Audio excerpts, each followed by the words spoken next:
what you suggest people do if they have that dichotomy that exists? Absolutely. Don't hide it. Don't be ashamed of what you do. Don't be ashamed of, of your interests, because I like that. if you're always willing to hide or put, maybe your things that you're passionate in second place, then you're always going to feel like you have that imposter syndrome that they talk about now. Like, it fosters all these negative things about you, and it brings up a person that's not you. And you'd be surprised, like, how, like, you're never going to impress everybody. You're never going to make everybody your friend. You're always going to have these, things that people aren't going to really resonate with, but everybody resonates with a genuine person. Everybody will get behind someone who does something. Greetings, fellow legacy changers. It's your main man, T-Rev, and it's time to connect good so we can collect good. This is Legacy Connect. So let's go, let's grow. To be what you meant to be, it's never too late. That timely quote challenged me when I got a pressing question for you all. And it's about this thing we hear about work-life balance and living the corporate life. It surrounds you living out your true gift. And how does that coexist with being in the corporate life? I once had to tell my boss, because I'm not the top dog at my corporate job. I said, hey, if I can't do my career, live out my passion, I think it would be impossible for me to function at work as a top producer, top leader, you name it. I have a very special guest with me today to talk about that, because I know some of you out there, you're working, you're paying bills, living a good life, and it's tough to give that up. Or you need to live a good life. You have kids and family and extended family depending on you. So you got to work that job. But there's this gift, this artistry that you have in you. How do you release that? How do they coexist? So today with me, I got a very special guest. And let me tell you about him. Today's guest, he is an electrifying blend of beats, business, and bold resilience. Justin Murta. He's rocked stages from Seattle to Saigon, spun global setbacks into international acclaim, and transformed career remixing into an art form. From DJ turntables to corporate boardrooms, Justin proves that true success is the rhythm you create when life demands a remix. Get ready. This episode will inspire you to turn obstacles into your next big hit. And we're going to find that balance. Justin, my man. Oh, thank you so much for having me. Yes, man, sir. Yes, sir. It's awesome to be here. Yeah. So, man, you told me, I met you. We're a big leadership event, and you said you've DJ'd. You've like rocked crowds, but we met at a CRO, CEO type event. Yeah. I want to talk about, like, I opened up with that balance, and I want to know how you go from rocking crowds to being in a boardroom, and you do big business in the insurance world. How are you juggling those two? Do you still DJ? That's a great question. No, I mean, an excellent question. First and foremost, I thank you so much for having me. I appreciate being here. We did meet at an executive, senior executive level conference, and we kind of share, similar stories, and it's great to be here to talk about this, because I think it's fundamentally important. Yes, I do still DJ. I've found great success, being able to kind of blend the two worlds together. Mm-hmm. I think it's very important to keep an honest work-life balance, to be able to kind of nurture your creativity and your passions, but also at the same time, be able to utilize both skill sets in order to close those big deals and stuff, like you'd kind of mentioned. So you're utilizing both skill sets. Now, I've been in sales all my life, but before that, boy band, toured the country. Smokey Robinson gave me record deals. I was with R&B groups, Levert. These are groups that I don't think the young folk know about, but I was able to do some big things. New Kids on the Block, Marky Mark and the Funky Bunch, all that stuff.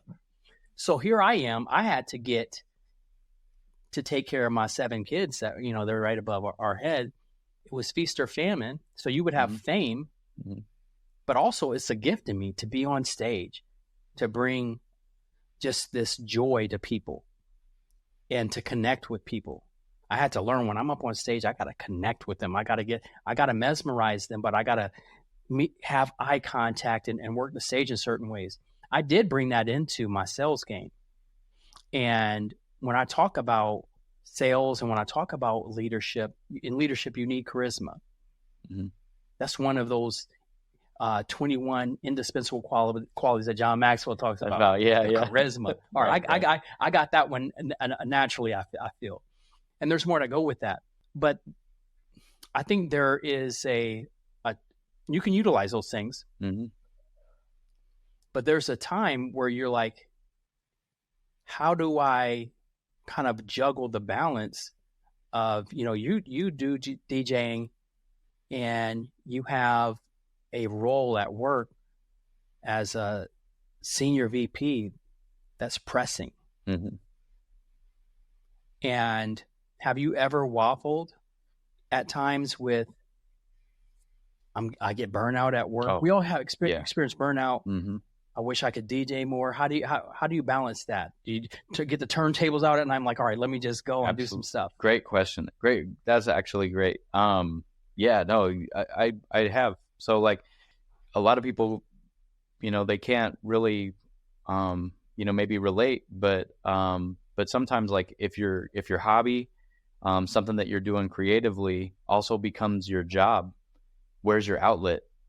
So absolutely, like, it's easy to get a burnout DJing, people requesting that you do shows or you do remixes for them or you help them with this or, it's like, it can be a little bit overwhelming because the ask can be,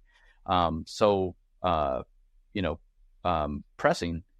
And people think like, oh, well, this mix is going to be easy or this show is going to be easy because in their mind, like this show that they have for you or this stage that they're putting you on is just going to be easy. But when you're a professional, you want to shine on every stage. So even at like, a quinceañera or a wedding, like I'm giving the same effort that I'm giving like when I open for Armin van Buuren for 110,000 folks, like I'm giving you the best show Justin Murta can possibly give you because, like I look at every client, whether it be in the DJ world or in the business world, the exact same, like you have an expectation. I want to not only meet that expectation, but I want to exceed it by, a certain amount.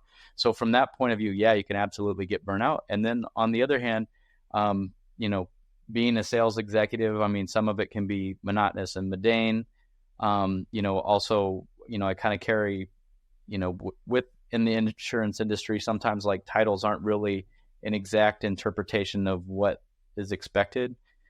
So I do a lot of like account management types of roles. Like as a producer, like if something happens, like I have to step up, if I don't have a fully staffed team, if, everything from soup to nuts, like if I don't have an account manager, I don't have a sales coordinator, I don't have an analyst, whatever, I got to play that role until that role is filled by that company, or I just have the support to fill that role. So like it could really be, like the fun parts can be the conferences and closing those big deals and doing all that stuff. But there's a lot of boring work, the cold calls, the kind of frivolous meetings that sometimes go nowhere.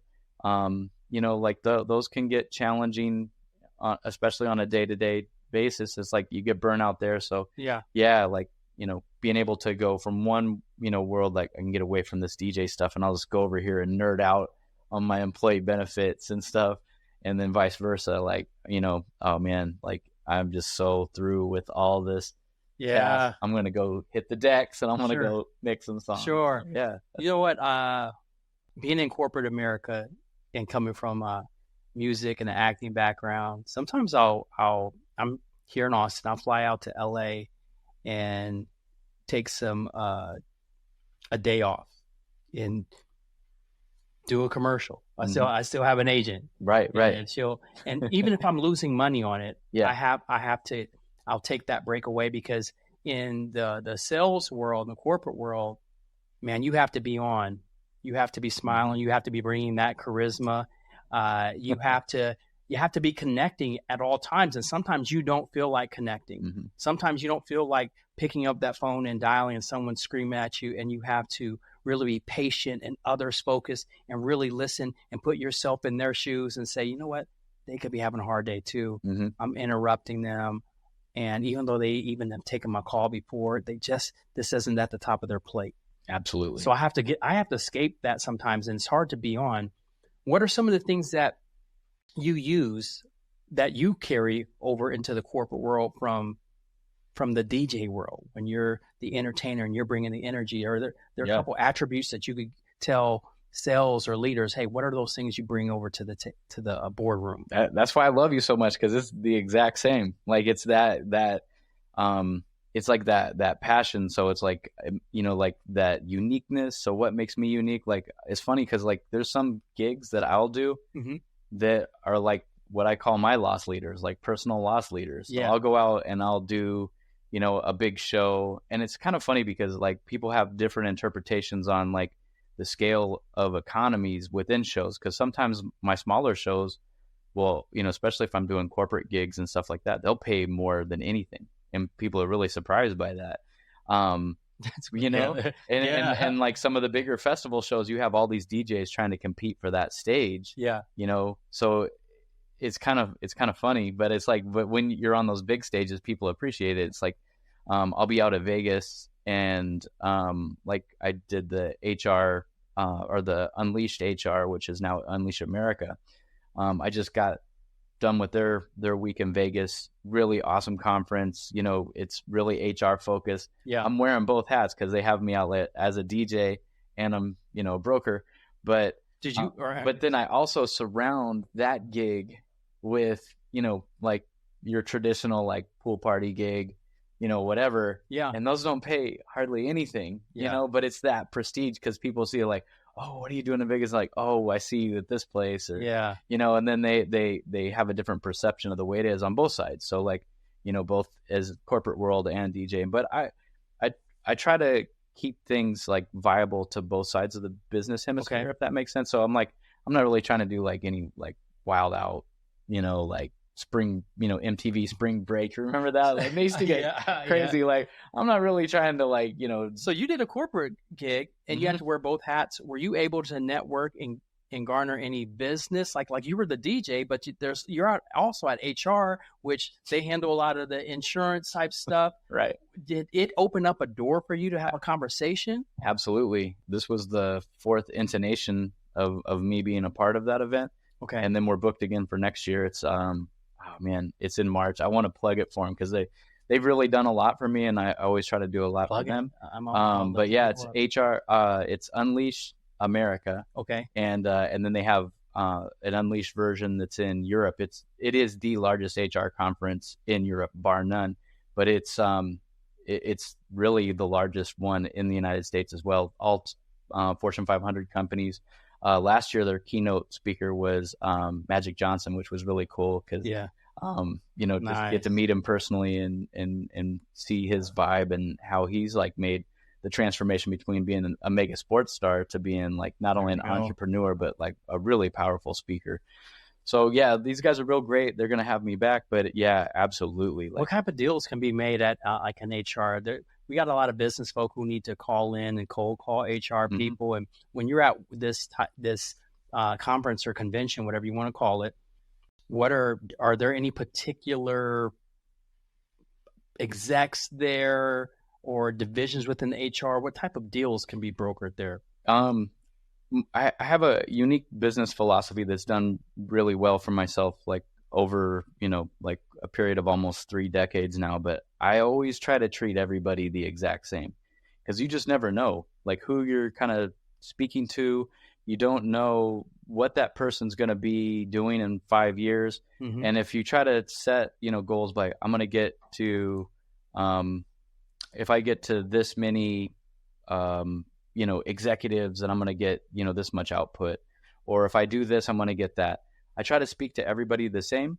And so I just try to remain really personable, like as a DJ and then also as a broker, because some people approach me and they're like, man, we really want to hire you for our event as a DJ, Really?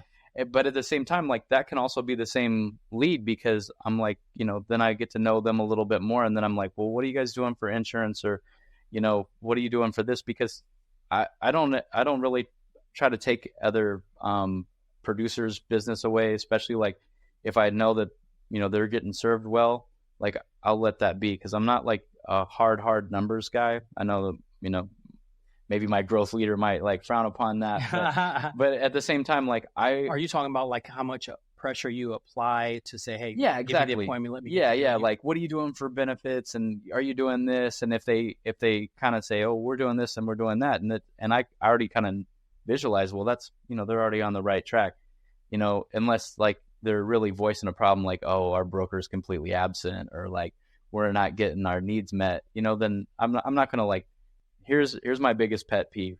When I add you on LinkedIn and then like automatically I get this long contrived Autobot, reply, like, that's the wrong thing to do. Yeah. Sometimes you got to let the relationship breathe, because sometimes I like that. Okay.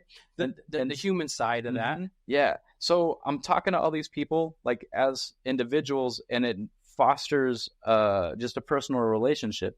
And then if they're asking me for DJing stuff, or they on the other hand know me as an insurance broker and they ask me advice about insurance, I put those two things together and sometimes make the same play. And I think it's fundamentally valuable for anybody, because like you said, you use your charisma, and they look at you because, like, wow, this guy, Travis is the star, like, because in you are, in a way, man. Like, I'll take that. I'll take that. I mean, you're doing, like stuff that other people can only imagine that they can do. Even in the business world, like when you were at the conference, for example, like, you had one of the most dynamic speeches. Oh, everybody kind of gravitated towards you. Like, those are things that like other people see, and then they want to do business with that person. And then, you know what I mean? It tells a story. That story plays out, and if you know how to kind of nurture that, man, you're, that's why you got the flag. You're like, you know what I mean? Like, you're a top producer, like. There you go, man. I appreciate the love. And if I was Caucasian, my skin would be red. I would be blushing. What I'll say is this, though. You hit on something, and about not hard pressing someone. I get a lot of sellers and execs and SDRs who watch this, and we're taught to be persistent. Sure. And we're taught to, sometimes in sales, a person has a problem or an issue that they don't know they have. Mm-hmm. It's kind of like internal bleeding, or when we don't know, there could be a lump somewhere in us where it could be malignant or benign, but you don't see it or you don't know it. Sure. So there is that. Just, I'm going to challenge you on this. What do you think about this? About how much pressure to put on to take someone's proverbial girlfriend. Like, hey, you have to go up to someone. They say, hey, we do have this person, that person. And if you ask them a surface question, usually their first answer is very surface. Sure. I always tell people, ask the question 3 times. What else? And why? You're able to connect with people, though, Justin. Like, you have your gift. We're talking about intertwining your gift within the corporate world. Sure. So you actually have you have a little bit of leeway to ask a little bit more, because people will give you more once they're really connected to you. So your talent connected you to them. All right. Sorry, I'm being long-winded about this. No. That's. Some people don't have the ability to intentionally connect. That's what I teach people to do. But even when you don't, I think sometimes you do have to put some pressure on people. You have to find a way to do that. Yeah.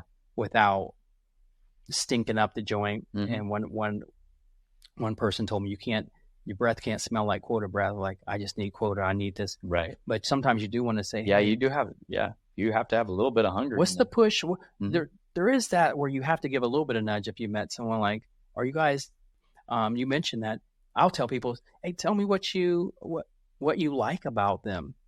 And they'll say, oh, here's what I like. And then I'll say my motive. I think when you get your motive out of the way, that's one of the keys to connecting, to taking away resistance. I'm out here. I'm actually in insurance, so I'd love to have someone like you as a part of our portfolio. Mm-hmm.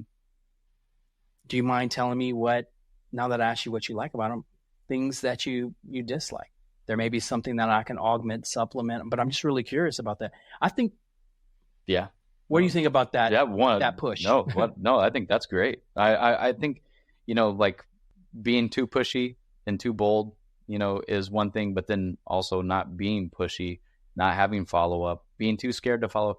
Sometimes like being tentative on your follow up is bad. You know what I mean? Like kind of like, oh, like I know we talked, and then putting framing everything in negatives. Like, I know we talked and you said that you're not this or you're not that, and I don't want to bother you, and I don't want to do this, but I'm just reaching out.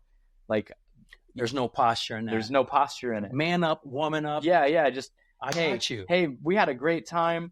I know you said things were going good for you, but I just want to tell you a couple awesome things that Acrisure is doing right now that you guys might be interested in. Take it or leave it. If not, hey, let's connect because, and then I'll bring up like some, cool thing that we connected with. Like, hey, like you told me that your daughter was in, dance, or your son was in band and he's doing a recital. How did that go? Like whenever you have time, we can catch up, and even if I don't hear from him, then, I put it in my CRM, I put it, and then I'll follow up, because as a good friend, like I follow up. So like, I try to keep people like, kind of in the acquaintance friendship zone. Yeah. And then, so, and if it's annoying, like, if somebody like hits back and they're like, hey, like we're not cool or whatever, then I would step back, but that's never happened. Like I've never experienced that. I've had people when I was younger, like starting out like cold calling. Cause I mean, I've been, I've cold called like for multiple different businesses at multiple times. It's kind of exciting. Like every once in a while, like I'll do it, like we have these little challenges and stuff. And like, sometimes I want to see if I still got it. Like I'll call people, like I'll call them up, hit them up, email, you just never know. You meet interesting people that way, but it also like you find a lot of stuff out about yourself. Like is there any particular lead that you lead in with a cold call? People will lean into that. Tell me what's the cold call secret. Oh yeah. You can learn something from everybody. So. Right. It's usually like, it's always kind of like if you go skiing or you like do something that's like physical that you haven't done in a while, like maybe like, taking your kids to the water park, you go down the water slide. Like the first couple times you go down the water slide, man, it's like, like, what am I doing? Yeah. Like, it's like, you don't go down right. You hurt yourself a little bit, like get water up your nose. Like, like for me, every time it's like that. So I start out, first few calls are real rough, like even if I have kind of a script and I'm feeling loose and I have a couple coffees in me and I'm good, like I'll hit, like a mess up, stammer, like get their voicemail and then just leave a tire blown, hey guys, I'm just calling, and like, what am I even saying? You're all off track. But then by the fifth or sixth call, you're locked in, right? Like you're good, you're going, you have a pace. Now you've got a couple people like actually on the line, maybe you've built, like whatever happened that day, you're using that as like your pivot, like, oh, it's crazy, I had this traffic thing, like, oh, I see you work in Seattle. Did you hit that same traffic I hit? And then all of a sudden you got this camaraderie, and you can't wait to call the next person to see if you're going to have that same, repertoire built. I was talking to my brother. He owns a digital marketing agency, and we were talking about the outbound, because he's founder led and he has his sellers, but he has to get on the phone as a founder. He's very successful, but he's more boutique. And so I will coach him a lot on that. And I was talking about posture. One thing that is bad posture. Justin, you heard Justin say it from LinkedIn. When you say, "Hey, you're my friend now, we connected," then all of a sudden this automated long 3 thing, paragraphs. it just feels unhuman, unconnected. Try to be uber super human in your outreach. And I will say this: when you're reaching out, whether you're a founder-led sales, you got to get on that phone, because I talk to a lot of CEOs who have to get on that phone, not just SDRs and account executives. Of course, people say do your research, but make sure it's somebody you want. Like my wife, who you just met. When I met her in the gym, she's called it a meat market. They said never hit on someone in a meat market. I'm like, where else am I going to meet her at? And I knew, and I would see her come in the gym all the time with this mean face, very beautiful, but just a mean face. But she was working out a lot, and my dad taught me never to be disingenuous. You got to be genuine with everything. So I said, I'm nervous, I'm scared. What do I say to her? And I said something to the effect, because I had done my research. And I'd watched, and where I knew her routine sounds like I'm a stalker. No. It sounds really weird. No, but I know what I you're was saying. like, and I said, I love your diligence in here, and I told her, my dad always taught me to be genuine, and the first thing that comes to mind is, I think that you're really beautiful. And then she said, "Get away from me," right? So I was like, dang, that all came from the heart. Right. But in outbound and outreach, I was telling my brother, but all the way back to my brother, I can be long-winded. Just the expressive in me. I told him, you do have to posture yourself. You can't say, "Hey, I was kind of sort of calling him."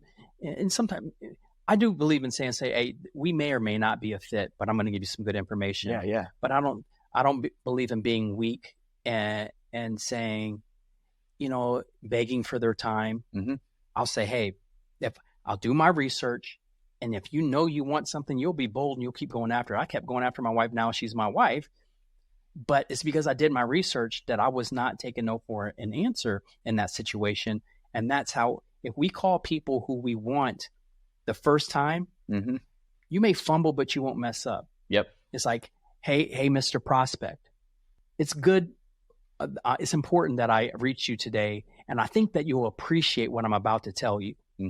I noticed that A, B, C, and D is happening with you from an online perspective, and you're missing some business that you may not even know that you're missing, and you could be overspending in this area. My business is in the business of protecting your businesses like yours. I help thousands of businesses like yours achieve A, B, and C.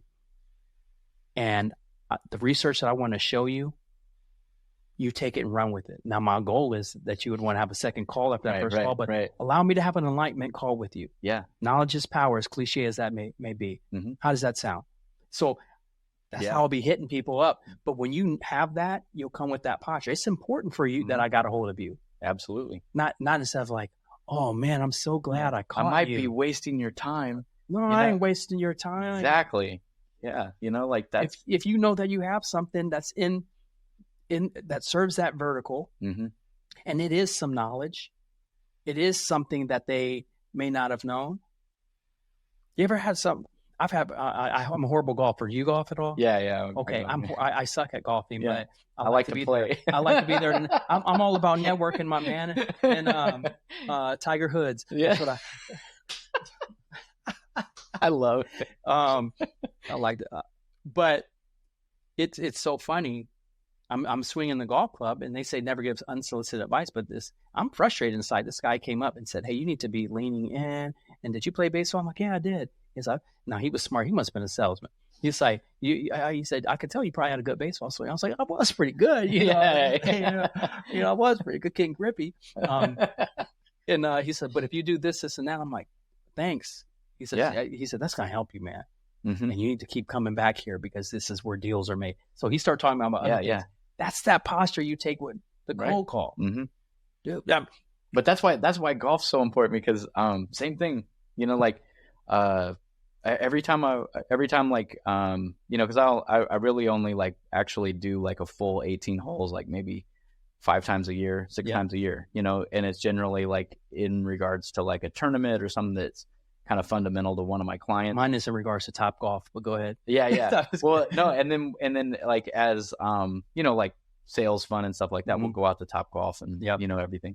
And like every situation where I'm actually in long form, we're playing all 18 holes every time. Like even this year, like we played in Scottsdale just a couple weeks ago.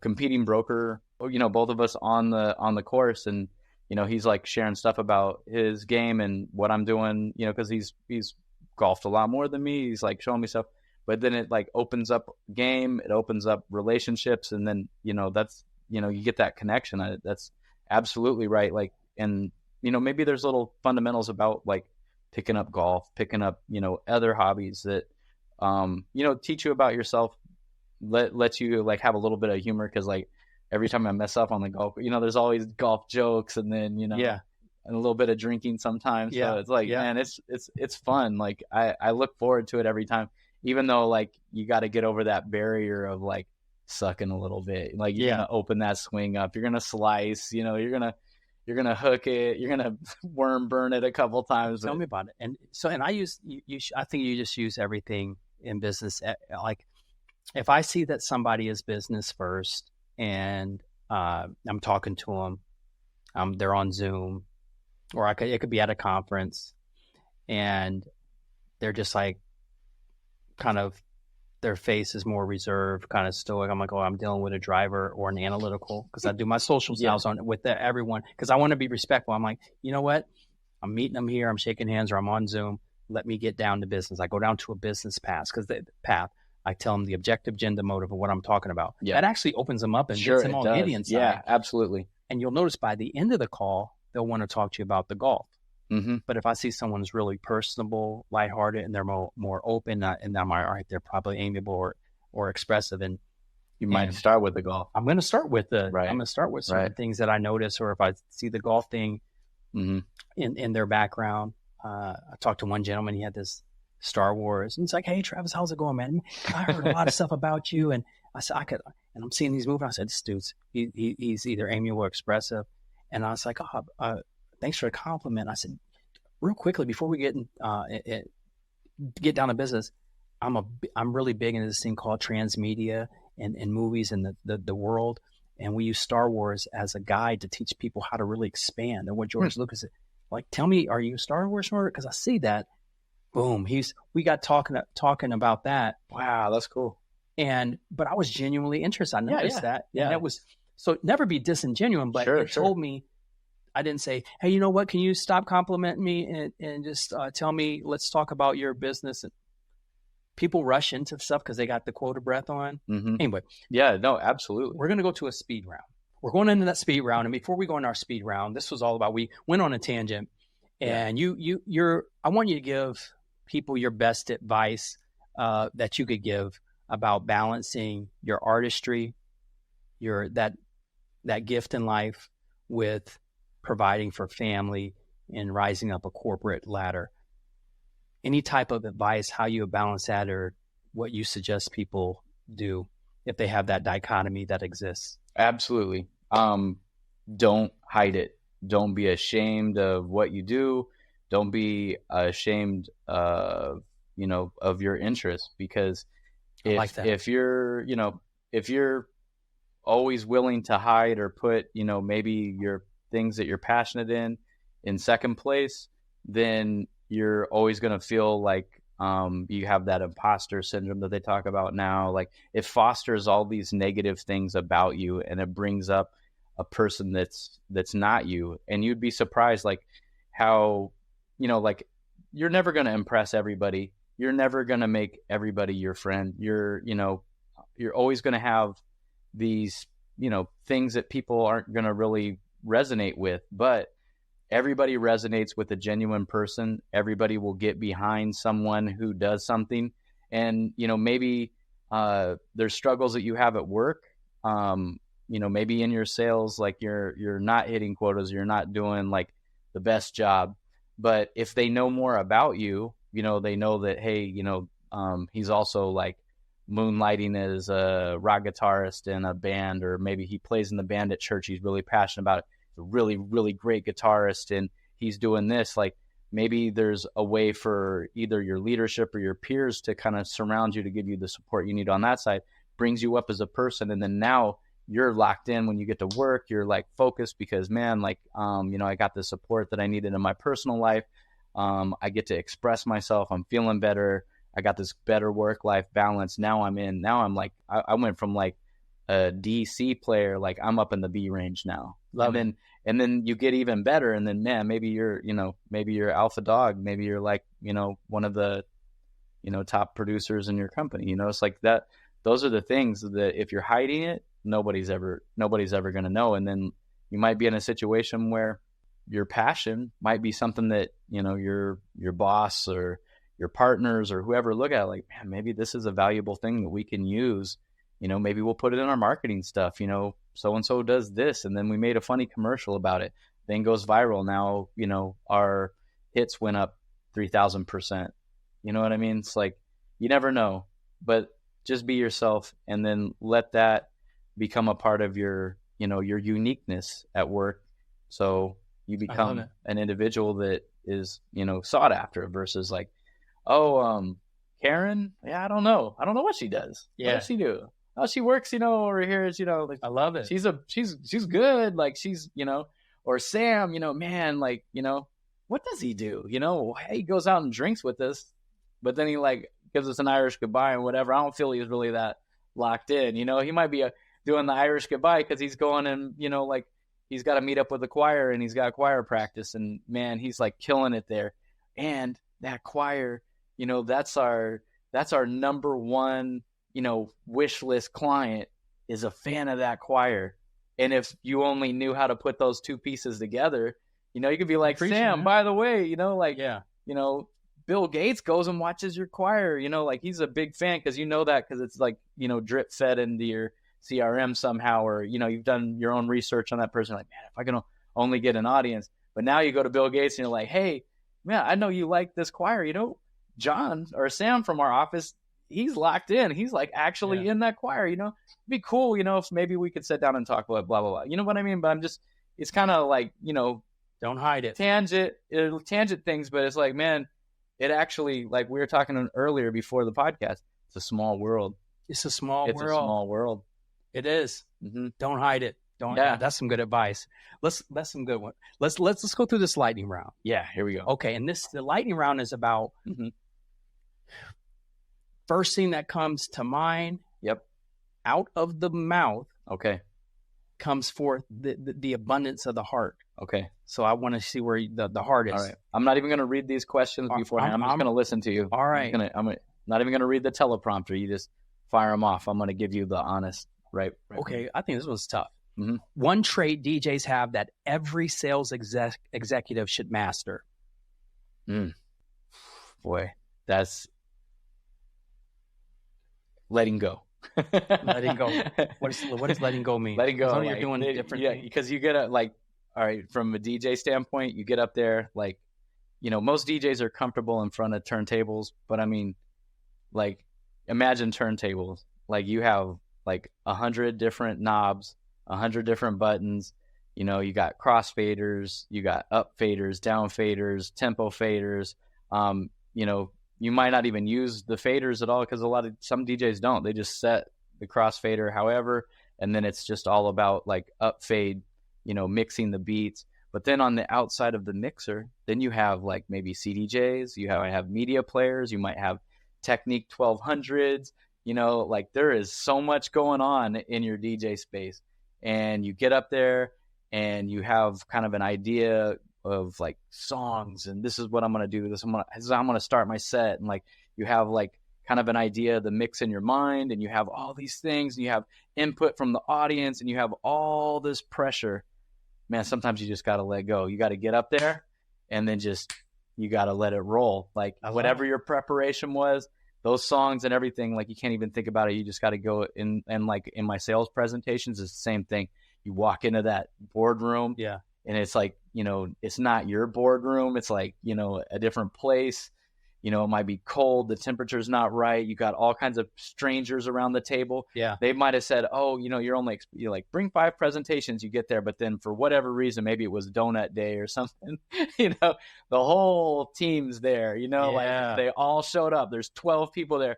You got to make the 5 presentations work. You know, you're fumbling, getting the HDMI cables and bring everything up here. You know, you're trying to maybe dial in one of your partners on the Zoom conference and whatever, but you just got to let go. And you just got to be like, all right, it's game. Okay. I would say you got to learn how to transition. You guys got that's DJ. Oh yeah. See that I see. I'm telling you. Some people I need to teach you. I need to teach you how to DJ. You do. All right. Oh, you know what? You had a military background. Let's go here. Okay. The most unexpected lesson you learned from your military service. This might sound crazy, but being able to be vulnerable. Boom. That's good in sales. Crazy, huh? So when you because you're always vulnerable. Because you're always like, you know, you're trying to put out this idea like I'm invincible, you know, like, oh, you know, like I'm the man. But in the military world, like, you know, if you don't show vulnerabilities, you know, especially to your teammates, then they might not really realize like how they can support you. And again, it all goes back to like that small unit leadership and being effective as a team. And it's like that with the sales team. If your sales team doesn't know your vulnerabilities, you know, if you're just like, oh, I cold call, I'm an animal at cold calling, but in reality, you shut your office door and then you just sit there like, oh, looking at your phone, like, and you don't make any calls. You know what I mean? But you know, tell that true. You know, but if you're just stolen, like, man, dude, every time I like get there and I put my headset on, I start shaking. I don't know what to say. I put my script up and I rewrite my script 10 times. I don't make any calls. Like, you know, then it fosters an environment where people will come and reach out to you. All right. Okay. You got a beautiful daughter. Mm-hmm. You have a legacy. Mm-hmm. What's your one advice to tell your daughter? One piece of advice to tell your daughter. It depends on which one, because I got 4. You got 4? Yeah, I got 4 daughters. Right. Let's go. I'm seeing people with I was going to say misery loves company, but it's not. It's you're blessed to have a full quiver if they is what they say. Yeah, absolutely. No, I embrace it now. Kids. All right, 4 kids, 4 girls. 4 girls, mm-hmm. girl dad. Mm-hmm. What you telling these girls? I actually just try to show by example, lead by example. I try to tell them I'm really kind of frank with my kids. So, you know, some people might disagree with my upbringing, but like I've always brought my kids out. Like I'll bring them to shows. I'll bring them to the nightclub. Mm-hmm. You know, I mean, I want them to see the world.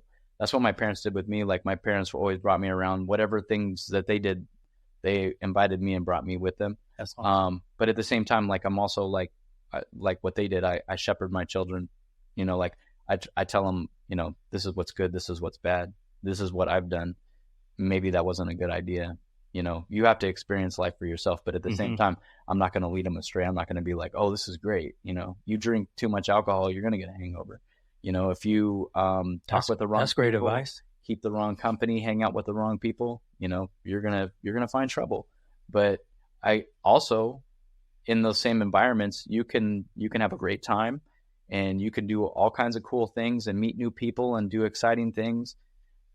You know, being yourself and drinking water at night. Like sometimes, like, you know, if you know, like again, what we were talking about earlier, like when it's go time, I stand on business and I'm not going to get drunk in the DJ booth. A lot of the DJ gigs now, like, you know, because everybody else has messed it up so bad before and, you know, played the proverbial rock star to where it almost put people out of business.